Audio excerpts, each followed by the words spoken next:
میں آپ کی ویڈیو یوٹیوب پر بہت فالو کیا ہے، آج آپ کی اکیڈمی میں آیا ہوں۔ حالیہ دنوں میں شہداء پولیس منایا گیا ہمارے قصور سٹی میں، رات کو پولیس شہداء کی تصویر رکھ کے موم بتی جلا کے، یہ حرکتیں کرنے کی ضرورت نہیں موم بتیوں والی، آپ ان کے لیے دعائیں مغفرت کیا کریں۔ بال رہ کے جو موم بتی جلانے والا طبقہ ہے اس کو آپ منع نہ کریں، ان کا رائٹ ہے۔ سر اگر دنیا میں مسلمان کو رہنے کا حق ہے تو ایک ایتھیسٹ کو، ایک لبرل کو، ایک ہندو کو، ایک بدھسٹ کو، ایک عیسائی کو، سب کو رہنے کا دنیا میں حق ہے، اور اسے اپنے اپنے طریقے کے مطابق اپنی عقیدت کرنے کا حق ہے۔ یہ جسنڈا آرڈن نے نیوزی لینڈ میں جو اپنے آپ کو روگ لگایا چند مسلمانوں کے قتل ہونے پہ، ہر چوتھے دن وہ کالے کپڑے پہن کے آ جاتی ہے، اپنی پارلیمنٹ میں وہ قرآن کی تلاوت کراتی ہے۔ اس نے تو اتنا روگ لگا لیا جس طرح انڈیا پاکستان میں کوئی عورت جوانی میں بیوہ ہو جائے۔ آپ کے حکمرانوں نے اپنی پبلک کے مرنے کے اوپر کبھی روگ لگایا؟ آپ کے پرائم منسٹر صاحب جو اس وقت موجود ہیں وہ تو کہتے تھے کہ میری حکومت میں کوئی ایسا ہوگا میں چھوڑوں گا نہیں۔ سائی وال انسیڈنٹ کے وہ جو بچوں کے جو ان کے ماں باپ کے قاتلوں کا بدلہ ملا ابھی تک؟ یہ نور مقدم کا کیس کوئی ہوا ہے؟ اس کو وی آئی پی پروٹوکول دیا ہوا ہے جیل کے اندر۔ جس ملک میں پرائم منسٹر نوٹس لے لے اور تب بھی جیل میں وی آئی پی مل رہا ہو ٹریٹمنٹ، تو اس کا مطلب ہے کہ گل ود گئی ہے عمران خان صاحب۔ اتنے کیپٹن دے صحیح آنے نال کچھ نہیں ہوندا، اے پوتڑیاں دے وگڑے نے، پیمپرز دی عمر دے وگڑی یہ قوم ہے۔ اور اس کا حال ہی ہے کہ ایک کو نشان عبرت بنائے، دیکھے باقی سب کس نے سیدھے ہوتے ہیں۔ جب ایک بھی نشان عبرت نہیں بنتا تو سر یہ معاملات چلتے رہیں گے۔ ٹینڈ تے کھیڑو۔ میں یوٹیوب پہ آپ کا فالوور ہوں، دوستوں کو دکھاتا ہوں، میرے سب مخالف ہو گئے ہیں، یہ نیا مذہب آ گیا، سر کو نویں گل کرو۔ اس دن پریشانی ہوگی جب وہ آپ کو یہ کہیں کہ علی بھائی نے جو قرآن و حدیث بیان کیا ہے یہ قرآن و حدیث میں نہیں لکھا ہوا، یہ ہندوؤں کی کتابوں سے بیان کر رہا ہے، عیسائیوں کی کتابوں سے۔ حالانکہ ان کے بزرگ جو ہیں وہ تو وہ کچھ بیان کر رہے ہیں جو ہندوؤں کی کتابوں کو بھی پیچھے چھوڑتے ہیں۔ کوئی علمی بات کریں۔ ماڈرن لوگ جو ہیں وہ کہتے ہیں، یہ انگریزی میں اردو ترجمہ کر رہا ہوں، وہ بس یہی تو ایک یعنی لوگوں کے یہ کامن سوال ہوتا ہے کہ جی اسلام جو ہے وہ ماڈرن دور میں فٹ نہیں ہے۔ تو یار کسی حد تک وہ ٹھیک کہہ رہے ہوتے ہیں، جو اسلام آپ کو انہوں نے پیش کیا ہوا ہے کہانیوں والا وہ تو فٹ ان کو ہی نہیں ہے نا۔ اسلام تو اس چیز کا نام نہیں ہے نا۔ جو اس وقت مجھے بتائیں دنیا کا امن برباد کر دیا ہے ان تنگ نظر مسلمانوں نے، اس دنیا کو رہنے کے قابل نہیں چھوڑا ہوا، تو وہ گورے بچارے پیٹ رہے تو صحیح ہوتے ہیں کسی حد تک۔ ہمارے جیسے لوگ تو بہت تھوڑے ہیں جو لوگوں کو بتا رہے ہوتے ہیں یہ دین نہیں ہے، یہ ان کی ذاتی انٹرپریٹیشن ہے۔ مجھے بتائیں آپ کے مولوی کی جان کو جب خطرہ ہوتا ہے اسے کیا کہتے ہیں؟ انگلینڈ شفٹ کر جاؤ۔ تو پھر اسلام کا قلعہ تو انگلینڈ ہوا۔ قلعہ کیوں بنایا جاتا تھا؟ اپنی سیفٹی کے لیے۔ پاکستان کی مسلمان یا حق گو لوگ پاکستان کے قلعے کو چھوڑ کے انگلینڈ اور یورپ میں اور کینیڈا میں، امریکہ میں اپنی جان بچانے کے لیے شفٹ ہوتے ہیں، تو سرکار پھر ان کو کہنا وہ اسلام کا قلعہ ہے۔ ہمیں بھی لوگ مشورہ دے رہے ہوتے ہیں تو اسی چھڑے نہ دیں قلعہ ہو۔ پھر تو جہاں پہ مسلمان محفوظ نہیں ہے اسلام کے قلعے میں، وہاں غیر مسلم کو دعوت دے کے کہنا آؤ جی، وہ کہے گا جی کیا آپ مجھے بتائیں آپ کون سی پازیٹیو چیز ایسی پیش کر سکتے ہیں پریکٹیکلی مسلمانوں کی کہ جو مسلمانوں غیر مسلموں کو اپیل کرے۔ مسلمانوں کی اسلام کی ٹیچنگز کی بات نہیں میں کر رہا، مسلمانوں کی۔ شروع میں تو اسی چیز سے لوگ امپریس ہوتے ہیں نا۔ ملیشیا انڈونیشیا میں کسی تبلیغ سے تو اسلام نہیں آیا، تاجر لے کے آئے ہیں، تاجروں کی ایمانداری سے لوگ متاثر ہوئے کہ یار یہ کون سے دنیا کے تاجر ہیں جو اپنی چیزوں کا عیب خود بیان کرتے ہیں۔ ان کو کیا پتا تھا ان کے پیغمبر نے ان کو کیا سکھایا؟ صحیح مسلم میں حدیث ہے، نبی علیہ السلام ایک اناج کے ڈھیر کے پاس سے گزرے، آپ نے اپنی مبارک انگلیاں اس میں داخل کی اور وہ گیلی تھی۔ آپ فرمایا یہ کیا؟ اس نے کہا یا رسول اللہ رات کو بارش ہوئی تھی، اوپر سے خشک ہو گیا، اندر سے گیلا ہے۔ آپ نے فرمایا تو نے گیلی اناج اوپر کیوں نہیں کی تاکہ لوگوں کو اس کے عیب کا پتہ چل جاتا؟ پھر آپ نے فرمایا جس نے دھوکہ دیا وہ مجھ سے ہے ہی نہیں ہے۔ یہ حدیث آدھی بیان کی جاتی ہے، پوری حدیث یوں ہے کہ چیز کا عیب نمایاں ہونا چاہیے۔ میں تو کہتا ہوں آپ دودھ میں پانی ملائیں کوئی مسئلہ نہیں، صرف لکھ دیں کہ اس دودھ میں ہم نے اتنا پانی ملایا ہے اس لیے کہ میرے بھائی بھینس آپ اپنی بھی رکھیں تب بھی آپ کو 100 روپے میں خالص دودھ نہیں مل سکتا، کم از کم 120-130 روپے پڑے گا۔ میں اپنے شہری علاقوں کی بات کر رہا ہوں، گاؤں ایریا میں جہاں مفت میں بھینسیں چر رہی ہوتی ہیں وہاں تو ہو سکتا ہے مل جائے۔ تو ہمیں دودھ میں مجبوراً پانی ڈالنا پڑتا ہے، تو پانی والا دودھ جو ہے وہ ہے 80 روپے کلو اور خالص دودھ ہے 130 روپے کلو۔ سرکار لوگ خود ہی لیں گے۔ ویسے آپ نہ بھی لکھیں، لوگوں کو پتہ ہے کہ آپ نے پانی ڈالا ہوا ہے۔ وہ ہر عورت جب دودھ ابال رہی ہوتی ہے نا تو جتنی موٹی موٹی گالیاں آپ کو دے رہی ہوتی ہے نا، وہ اگر کیمرے پہ چلا دی جائے نا تو آپ کو لگ پتا جائے. تو آپ پر سیدھی طریقے سے دودھ میں پانی ملانا کوئی گناہ نہیں ہے، اس کو بتانا نہیں اور دھوکہ کرنا اور جھوٹ بولنا کہ میں خالص دودھ بھیج رہا ہوں، یہ گناہ ہے. دودھ میں پانی ملا کے پینا تو سنت ہے. اگلے زمانوں میں برف نہیں ہوتی تھی، مٹکے کا ٹھنڈا پانی ڈالا جاتا تھا دودھ میں، کچی لسی کر کے پیا جاتا تھا. نبی علیہ السلام کی بھی آپ حدیثیں بخاری مسلم میں پڑھیں تو دودھ میں پانی ملا کے پیا کرتے تھے دودھ کو ٹھنڈا کرنے کے لیے. تو اس وقت تو ٹھنڈا کرنے کا یہی ذریعہ ہوتا تھا. تو یہ سنت ہے. مسئلہ ہے دھوکہ دینا، جس نے دھوکہ دیا وہ ہم میں سے نہیں ہے. تو اسلام کی جو ٹیچنگز ہیں وہ تو بہت اچھی ہیں، لیکن مسلمانوں کے کرتوت برے ہیں. لہٰذا ماڈرن یا لبرلز جو کچھ کہہ رہے ہیں ان کو گراؤنڈز تو آپ کے مذہبی طبقے نے پرووائڈ کی ہوئی ہے نا. ایک کافر تو امن سے بیٹھا ہے، مسلمان ہوتے ہی وہ بے امنا ہو جاتا ہے. اگر وہ شیعہ ہو گیا تو سنی کہے گا واجب القتل، نہیں کہے گا. اور اگر بیچارہ وہ قرآن سے ڈائریکٹ آیات پڑھ کے ان کا ترجمہ کرے تو ہمارے لوگ کہیں گے گستاخ رسول کی ایک ہی سزا، سر تن سے جدا. اور وہ پڑھ رہا ہوگا قرآن کی آیت. جی میرے ساتھ ہو چکا ہے. شروع میں میرے جب پمفلٹ آئے نا، یہ 2010-11 کی میں بات کر رہا ہوں، میرے گھر ایک گمنام لیٹر آیا. بعد میں پتہ بھی چل گیا جس مولوی نے لکھا تھا، بریلیوں کا ایک مولوی تھا، اس نے میرے پمفلٹ کی ایک لائن ہائی لائٹ کی ہوئی اور لکھا کہ شام تک اپنی توبہ جو ہے نا وہ شہر کے فلاں چوک میں لٹکاؤ ورنہ میں ممتاز قادری کے مشن کو آگے لے کے چلوں گا. تو یہ ممتاز قادری کا جو واقعہ ہے نا اس کے بعد کی کوئی بات ہے، پتہ نہیں اب 2011-12 جب کی بھی. اور وہ جو جملہ ہائی لائٹ ہوا تھا نا وہ پتہ کیا تھا؟ وہ صحیح بخاری کی حدیث تھی جو ہائی لائٹ ہوئی ہوئی تھی. اور وہ یہ سمجھ رہا تھا کہ میں نے لکھا ہے، حالانکہ اوپر لکھا تھا صحیح بخاری حدیث نمبر 1010 انا کنا نتوسل الیک بنبینا. حضرت عمر کہتے ہیں اے اللہ پہلے تو ہم تیرے نبی کا وسیلہ تیری بارگاہ میں پیش کرتے تھے، جب تک یعنی وہ دنیا میں موجود تھے ہم ان کی دعا کرواتے تھے آپ کے سامنے، ہم پہ بارش نازل ہوتی تھی. ہم اب تیرے نبی کے چچا کو لے کے آئے ہیں، ان کی دعا کی برکت سے بارش نازل فرما. اب انہوں نے جو وسیلے کا کانسیپٹ بنایا ہوا ہے اس میں تو یہ فٹ ان نہیں بیٹھتا تھا. تو چلے آپ زیادہ علمی اختلاف کر سکتے ہیں. اس نے کہا یہ گستاخی ہو گئی ہے. تو یہ گستاخی کس نے کی ہے؟ حضرت عمر نے. اس کے بعد کس نے کی ہے؟ امام بخاری نے. میں نے تو کی نہیں، میں نے تو نقل کیا ہے، میں تو نقال ہوا نا. جس قوم میں مینٹل لیول یہ ہو وہاں پہ آپ جو ہے وہ یہ نعرے لگنے دیں تو چک کے رکھیں گے. بریلویوں کے نزدیک تمام اہل حدیث واجب القتل ہیں کیونکہ گستاخ رسول ہے. جی وہ سمجھتے ہیں کہ جو ہماری طرح عقیدہ نہیں رکھتا وہ گستاخ ہے. اور اہل حدیث کے نزدیک سب کے سب بریلوی مشرک ہیں. تو کہتے ہیں جس طرح ہم نے توحید مانی اگر یہ نہیں مانیں گے تو ہم انہیں مشرک سمجھیں گے. تو سرکار یہ چھوڑ دیں.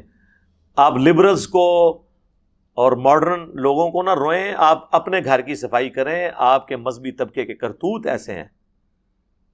مجھے بتائیں آپ کہیں پہ کوئی دینی بات کر رہے ہوں چوراہے پہ کھڑے ہو کر اور وہ اس معاشرے سے ٹکراتی ہو، ایک کلین شیو بندہ اگر آپ کی بات غور سے سن رہا ہے نا، اس کے چہرے پہ ناگواری بھی ہے، آپ کو ٹینشن نہیں ہوگی. لیکن اگر وہ کوئی مولوی ہوا اور انہوں غصہ چڑھ رہا ہے تو انہوں ٹینشن ہو جائے گی کہ انہیں کدھرے نعرے تکبیر نہ بلند کر دے. تو جب ایک دیندار بندہ ایک دیندار شکل و صورت والے بندے سے ڈرے، یعنی یہاں پہ اگر 10 عیسائی پادری جو ہے نا وہ سلیب لٹکا کے نا پھر رہے ہو نا، مجھے ان سے کوئی خطرہ نہیں. لیکن 10 مولوی اگر یہاں پہ پھر رہے ہوں تو ظاہر ہے کہ پھر میں تو بٹ صاحب کو ساتھ ہی لے کے نکلوں گا. تو جب میرے جیسے بندے کا یہ حال ہے تو ایک بندہ، ایک ماڈرن اگر بندہ کہتا ہے جی میں ڈرا ہوا ہوں ان سے، تو صحیح کہہ رہا ہے بیچارہ، یار کام ہی تسی اتنا بڑا پایا ہے. اور پھر یہ ساری خرابیوں کی پش پنائی ہماری حکومتیں کرتی رہی، ہمارے ادارے کرتے رہے. آج اتنے عرصے بعد ان کی جب اپنی پٹائی شروع ہوئی ہے تو ان کو ہوش آیا کہ نہیں سر یہ تو اب تو FATF آ گیا، اب تو یہ ہو گیا ہے، نہیں ہمارے اتنے فوجی شہید ہو گئے، اب ہم نے اس کو ٹھیک کرنا ہے اس معاملے کو. چلو جی. لوگ کہتے ہیں دیر آئے درست آئے. یہاں تو میں یہ بھی نہیں بول سکتا. وہ لاکھوں لوگ جو قتل ہوئے ہیں اس کے اندر ضیاء الحق کی غلط پالیسیز اور مشرف کی غلط پالیسیز کی وجہ سے، ان کا خون ہم کس کے ہاتھوں میں تلاش کریں؟ یہ تو قیامت والے دن جب یہ لوگ بھگتیں گے تو پھر آپ دیکھیں گے انشاءاللہ تعالی. لہٰذا یہ جو لوگ کہتے ہیں باقی رہ گیا کچھ ٹیچنگز اسلام کی ایسی آؤٹ آف کانٹیکسٹ لوگ پیش کرتے ہیں وہ ویسے نہیں ہیں. مہربانی کریں آپ جو لبرلز یا اس طرح کے نا ان کو مودودی صاحب کی کتابیں پڑھنے کے لیے دیا کریں. لیکچرز دینے تو ہمارے دیں, ان کو کہ ان مولویوں کو چھوڑیں, ان بیچاروں کو تو پتہ ہی نہیں ہے. یہ تو آج بھی وہی پرانی میتھمیٹکس پڑھ رہے ہیں, میتھمیٹکس بھی نہیں فلسفہ پڑھ رہے ہیں, سائنس کی بجائے فلسفہ پڑھایا جا رہا ہے. ٹھیک ہے, تو ان لوگوں کا تو انٹلیکچوئل لیول ہی نہیں, ان کو چھوڑ دیں, یہ اسلام کا چہرہ ہی نہیں ہے. مت پیروی کرنا اس چیز کی جس کا تمہیں علم نہیں ہے. ہاں یہ قرآن کی آیت ہے جی, سورہ بنی اسرائیل کی 36, وَلَا تَقْفُ مَا لَيْسَ لَكَ بِهِ عِلْمٌ إِنَّ السَّمْعَ وَالْبَصَرَ وَالْفُؤَادَ كُلُّ أُولَٰئِكَ كَانَ عَنْهُ مسئولا. انسان اس چیز کی پیروی نہ کر جس کے بارے میں تجھے ڈیفینیٹ علم نہ حاصل ہو جائے, بے شک کان, آنکھیں اور عقل اس کے بارے میں پوچھا جائے گا. تو یہی تو ہم کہہ رہے ہیں بار بار, مرنے سے پہلے اے مسلمان کر لے اس میں غور, کتابوں کا خدا اور ہے بابوں کا خدا, اور کتابوں کی علم کی بنیاد کے اوپر جو انبیاء کی وراثت ہے وہ آپ فیصلہ کریں. بالکل ٹھیک ہے جی. آپ ایتھیسٹ لوگوں کے خلاف اسپیشل ایک ویڈیو ریکارڈ کریں جی, بے شمار میری ویڈیوز ہیں ایتھیسٹ اور نان مسلم کے کوسچنز کے آنسر وہ آپ دیکھیں. اچھا پھر وہ کہہ رہے ہیں بعض ملحدین ہیں جن کے نام لکھے ہیں, میں ان کو مشہور نہیں کرنا چاہتا, ان کا نام لے کے وہ نوجوانوں کو بدظن کر رہے ہیں. نوجوانوں کو بدظن نہیں کر رہے, نوجوان خود ہی بدظن ہونے کے لیے تیار بیٹھے ہیں. نوجوان تو اپنی مرضی کی زندگی گزارنا چاہ رہے ہیں. ایتھیسٹ کے بارے میں پچھلی دفعہ بولا ہوں کہ ایتھیسٹ سے ہمارا اختلاف اس بات پہ نہیں ہے کہ وہ اسلام کے لونڈیوں کے سسٹم پہ بات کریں, نبی علیہ السلام کی زیادہ شادیوں پہ بات کریں, یہ بات کی چیزیں ہیں. آپ نبی علیہ السلام کی مکمل عزت کر کے ان کو جتنا مرضی درجہ دے دیں, ہم آپ سے راضی نہیں ہوں گے جب تک آپ اللہ کو نہیں مانتے. ہمیں کوئی انٹرسٹ نہیں ہے حضور سے ایلیگیشنز کو دور کرنے کا جو ملحدین کر رہے ہیں, جب تک کہ وہ اللہ کو نہ مان لیں. جب تک قادیانی ختم نبوت کے مسئلے میں ہمارے ساتھ بیٹھ کے اس مسئلے کو حل نہیں کرتے, ہم ان سے رفع الیدین آمین بالجہر پہ بات نہیں کریں گے. انہوں نے حنفی مرنا ہے, حنفی مر جائیں. رفع الیدین کرنا ہے, رفع الیدین کرتے ہوئے مر جائیں. ویسے تو نہیں کرتے, حنفی نے, میں تمہیں ویڈیو بھی دکھاتی ہے. We follow generally Imam Abu Hanifa's fatwa were very largely accepted by the Ummah, and unless we find reasons to disagree with him, we would generally follow the Fiqh Hanafiya. Investigate personally, directly. The overbearing principle should be that you follow Hazrat Imam Abu Hanifa. This is the entire attitude of Jamaat-e-Ahmadiyya. ہمارا اصل اختلاف ختم نبوت ہے, اور دیوبندیوں سے ہمارا جو اصل اختلاف ہے وہ المحند ہے. اصل اختلاف یہ نہیں ہے کہ وہ حنفی کیوں ہیں, یہ بات کی بات ہے. ایتھیسٹ سے اصل اختلاف ہے کہ وہ خدا کو نہیں مانتے. جو خدا کو ہی نہیں مان رہا, میں اسے یہ کیوں بتاؤں کہ نبی علیہ السلام نے حضرت عائشہ سے چھوٹی عمر میں شادی کیوں کی؟ فضول حرکت ہے. یہ میں اس کو قائل بھی کر لوں تو اینڈ تو رزلٹ یہ کہ وہ اللہ کو ہی نہیں مانتا. اس کائنات کے پیدا کرنے کا مقصد تو اللہ کی شناخت ہے, پیغمبروں کی شناخت یا ان کی عفت اور عصمت کی حفاظت تو نہیں ہے. یہ سیکنڈری چیزیں ہیں. پیغمبروں کی ہم عفت عصمت کی جو حفاظت کرتے ہیں وہ ان کی وجہ سے نہیں کر رہے ہوتے, اللہ کی وجہ سے کر رہے ہوتے ہیں. اور یہ کسی کو برا نہ لگے, کوئی گستاخی کا فتویٰ نہ لگا دے, یہ حضور نے خود ہمیں کہا ہے. جامعہ ترمذی میں حدیث ہے, اللہ سے محبت کرو, اس نے ساری نعمتیں اسی نے تمہیں دی ہیں, اور مجھ سے اس لیے محبت کرو کہ میں اللہ کا پیغمبر ہوں. اور وہ کہتے ہیں جی, وہ مجدد لفسانی کہا کرتے تھے شیخ احمد سنندی, میں تو اللہ کو مانتا ہی اس لیے ہوں کہ وہ حضور کا رب ہے. یار تو انسان ہے, یہ کی ہے؟ حضور کو اللہ نہ پیدا کرتا تو تو نے اللہ کو نہیں ماننا تھا.